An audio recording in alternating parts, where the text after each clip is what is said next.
আসসালামু আলাইকুম ওয়া রাহমাতুল্লাহি ওয়া বারাকাতুহু। আমি এমনি মেহবুব কিতাবে তালিম অনুষ্ঠানে আজকের বিষয় আত্মোৎসর্গের অপূর্ব ঘটনা। আশা করি মনোযোগ সহকারে শুনবেন, ভালো লাগলে লাইক দেবেন এবং যদি চ্যানেলে নতুন হয়ে থাকেন তাহলে চ্যানেলটি সাবস্ক্রাইব করবেন। বিসমিল্লাহির রহমানির রহিম। হযরত আবু জহম রাদিয়াল্লাহু আনহু বলিয়াছেন, ইয়ারমুকের যুদ্ধে আমি পানির মশক নিয়া আমার চাচাতো ভাইয়ের তালাশে বাহির হইলাম।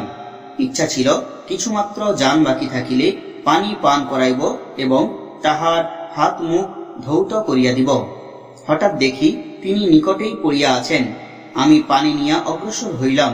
তিনি পানি পান করিবেন, এই মুহূর্তে অপর এক আহত ব্যক্তি পানি পানি করিয়া আর্তনাদ করিয়া উঠিল। চাচাতো ভাই প্রথমে সেই ব্যক্তিকে পান করাইতে ইঙ্গিত দান করিলেন। আমি তাহার নিকট পানি নিয়ে গেলাম। ঠিক সেই মুহূর্তে অন্য এক ভাই কাতর স্বরে পানির প্রতি ইশারা করিলেন। তিনি তৃতীয় ব্যক্তিকে প্রথমে পানি পান করাইবার জন্য আমার প্রতি ইশারা করিলেন। আমি তাড়াতাড়ি তৃতীয় ভাইয়ের নিকট যাইয়া দেখি তাহার প্রাণবায়ু উড়িয়া গিয়াছে। দ্বিতীয় ব্যক্তির নিকট গিয়া দেখি তিনিও শাহাদত বরণ করিয়া জান্নাতবাসী হইয়া গিয়াছেন। ভাইয়ের নিকট আসিয়া দেখি তিনিও আর ইহজগতে নাই। হে মুসলমান ভাইয়েরা, আমার ইহাই ছিল তোমাদের পূর্বপুরুষদের আত্মোৎসর্গের চরম নিদর্শন। মৃত্যুকালেও পিপাসায় কাতর অবস্থায় জীবন বিসর্জন দিয়া অপর ভাইয়ের প্রতি সহানুভূতি দেখাইয়া গেলেন। আল্লাহ পাক তাহাদের উপর রাজি খুশি হন এবং আমাদেরকে তাহাদের পদাঙ্ক অনুসরণ করিবার তৌফিক দান করুন। রুহুল বয়ানে আব্দুল্লাহ বিন ওমর রাদিয়াল্লাহু আনহু হইতে বর্ণিত আছে, হুজুর পাক সাল্লাল্লাহু আলাইহি ওয়াসাল্লাম বলেন, আমার উম্মতের মধ্যে সব সময় 500 বিশিষ্ট ওলি ও 40 জন আবদাল থাকেন।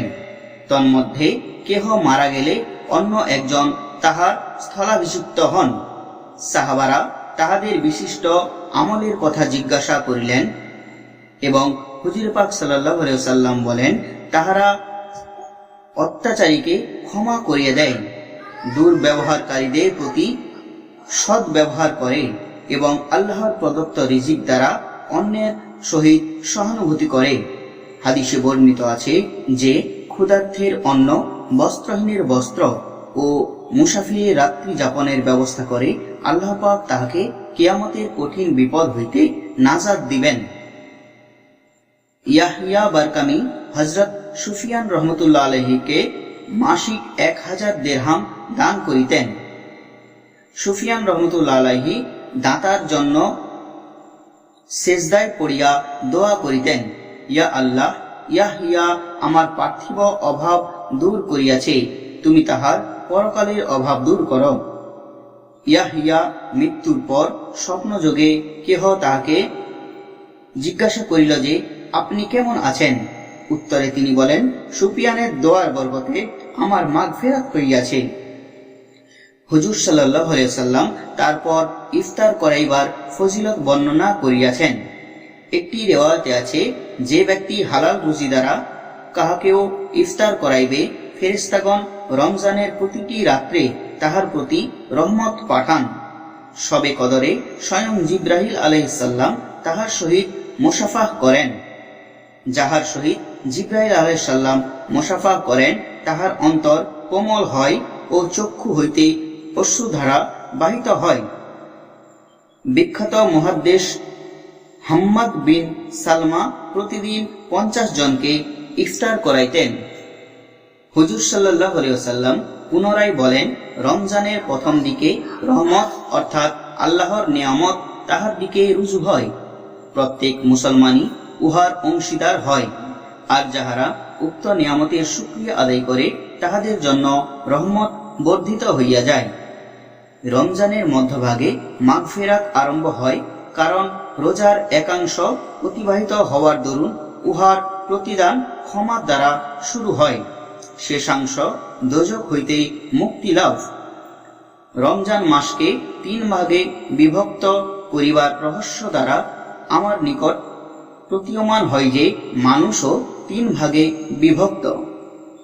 প্রথমত, যাহাদের মাথায় কোনো পাপে বোঝা নাই, তাহারা রমজানের প্রথম হইতেই রহমত প্রাপ্ত হইতে থাকেন। দ্বিতীয় নম্বর, যাহাদের হালকা ধরনের পাপ রহিয়াছে, তাহারা 10 দিন রোজা রাখার পর মাগফিরাত প্রত্যাশা করিতে পারে। তৃতীয়, ওই সব লোক যাহারা অধিক পাপিষ্ঠ, তাহারা অনেক দিন রোজা রাখার পর দোজখ হইতে মুক্তি পায়। আর যাহারা শুরু হইতেই রহমত প্রাপ্ত হন, তাহাদের জন্য শেষ পর্যন্ত রহমতের ভাণ্ডার বর্ষিত হইতে থাকে। অতঃপর হুজুর পাক সাল্লাল্লাহু আলাইহি সাল্লাম অপর একটি জিনিসের প্রতি উৎসাহ দান করিয়াছেন, উহা এই যে মনিবগণ নিজ নিজ ভৃত্য ও দাস দাসীর পরিশ্রমের বোঝা হালকা করিয়া দিবে। কারণ সেও তো একজন রোজাদার। তবে কাজের অধিক্য হইলে রমজানে 2-1 রোজাদার চাকর বাড়াইয়া লইবে। মনে রাখিবে, ওর চেয়ে নিষ্ঠুর মনিব আর কি হইতে পারে, যে স্বয়ং রোজা না রাখিয়া রোজাদার চাকরের প্রতি তেলে বেগুনে জ্বলিয়া তিরস্কার করিতে থাকে। আল্লাহ পাক বলেন, অত্যাচারীগণ অতি শীঘ্র অবগত হইবে যে তাহারা কিরূপ শাস্তিময় স্থানে প্রত্যাবর্তন করিবে। হুজুর পাক সাল্লাল্লাহু আলাইহি সাল্লাম আবার 4টি কর্ম বেশি বেশি করিয়া করিবার নির্দেশ দান করিয়াছেন। প্রথমটি কালেমায়ে তাইয়্যিবা। হাদিসে ইহাকে সর্বশ্রেষ্ঠ জিকির বলা হইয়াছে। মিসকাত শরীফে আবু সাঈদ খুদরি রাদিয়াল্লাহু আনহু হইতে বর্ণিত আছে, হযরত মুসা আলাইহিস সালাম আল্লাহ পাকের দরবারে আরজ করিলেন, হে আল্লাহ, আমাকে এমন একটি দোয়া শিক্ষা দিন, যার দ্বারা আমি সর্বদাই আপনাকে স্মরণ করিতে পারি। উত্তর আসিল, লা ইলাহা ইল্লাল্লাহ পাঠ করিতে থাকো। হযরত মুসা আলাইহিস সালাম বলিলেন, ইহা তো সবাই পড়িতেছে, আমি তো কোনো দোয়া প্রার্থনা করিতেছি। ইরশাদ হইল, হে মুসা, আসমান ও জমিন এবং উহার অধিবাসী বৃন্দকে যদি এক পাল্লায় রাখা হয় আর কলেমাকে এক পাল্লায় রাখা হয়, তবে কলেমার পাল্লা ঝুঁকিয়া যাইবে। একটি হাদিসে বর্ণিত আছে, যে ব্যক্তি ইখলাসের সহিত এই কলেমা একবার পড়িবে, আসমানের দরওয়াজা তাহার জন্য উন্মুক্ত হইয়া যায়। আরশ পর্যন্ত উহা পৌঁছাতে কোনো বাধা থাকে না। তবে শর্ত হইল যে যেন গুনাহে কাবিরা হইতে মুক্ত থাকে। আল্লাহ পাকের আদত হইল অতি প্রয়োজনীয় দ্রব্য সস্তা করিয়া দিয়াছেন। পার্থিব জগতে লক্ষ্য করিলে দেখা যায় অতি প্রয়োজনীয় বস্তুর কোনো অভাব নেই, যেমন বায়ু ও পানির কোনো অভাব নাই। পক্ষান্তরে কিমিয়া স্পর্শমণি যাহা লাভ করা কতই না দুরূহ ব্যাপার। এইভাবে শ্রেষ্ঠ জিকির কলেমায়ে তৈয়বাকে অতি সুলভ করিয়া দিয়েছেন, যেন কেউ বঞ্চিত না হয়। তবুও যে এই নিয়ামত হইতে বঞ্চিত থাকিবে, সে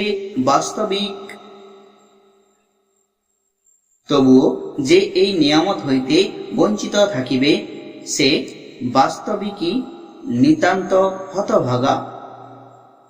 দ্বিতীয়, বেশি বেশি করণীয় জিনিস ইস্তিগফার অর্থাৎ মাফ চাওয়া।